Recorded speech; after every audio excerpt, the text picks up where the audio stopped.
Maybe one of the reasons why the Renaissance masters posed naked for their illustrations was the same problem that started to bother us: extreme temperatures.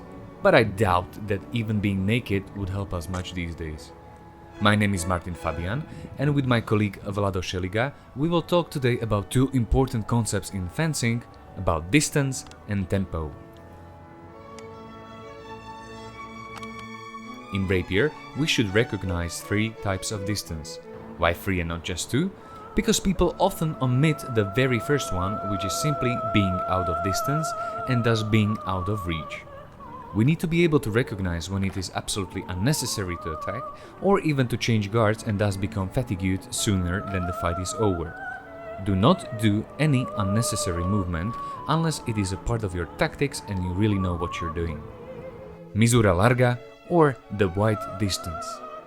Misura larga is usually defined by the Renaissance masters as a distance from your opponent where you can wound them by stepping forward with just the right foot or both feet.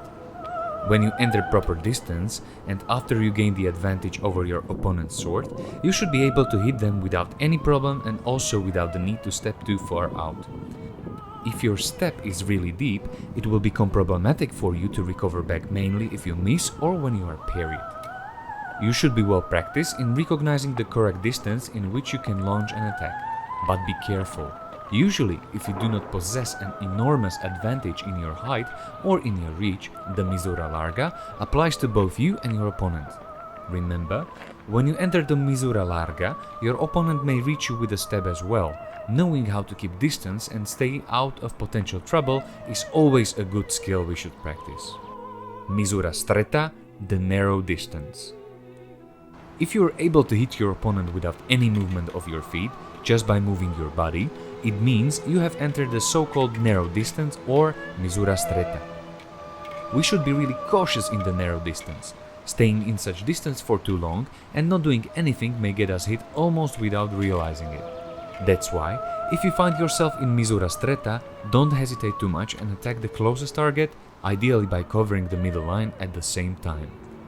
Keep in mind that the movement of the extended arm is the fastest we can generate, so always shoot the arm forward first. Tempo. Tempo is, depending on what book you read, a relatively varying concept. Almost every master defines tempo differently, but since I'm mostly a Fabris guy, I'll use his definition, plus I'll offer you my own simplification. Simplification: a tempo in fencing is the correct distance and time in which you should strike. And back to a more sophisticated approach.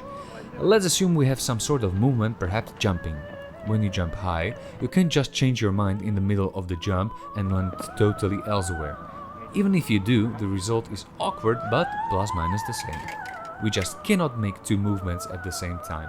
A tempo or tempi in fencing are finite or bounded movements we make in measure. Example: when an opponent moves into misura larga, they make a movement in which we are able to strike.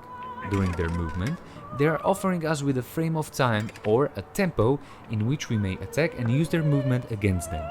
And if we do it correctly and within that time frame, they should not be able to parry us or to be of any other danger to us.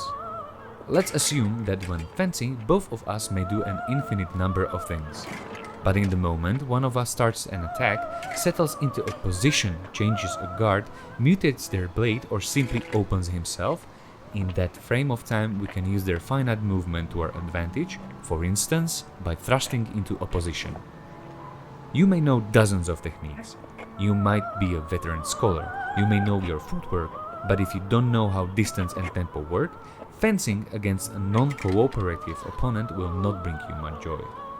Only by attacking in the correct time and from the correct distance we will achieve that we will hit and we will not be hit by our opponent. Ladies and gentlemen, thank you for watching my brief explanation of distance and tempo in rapier.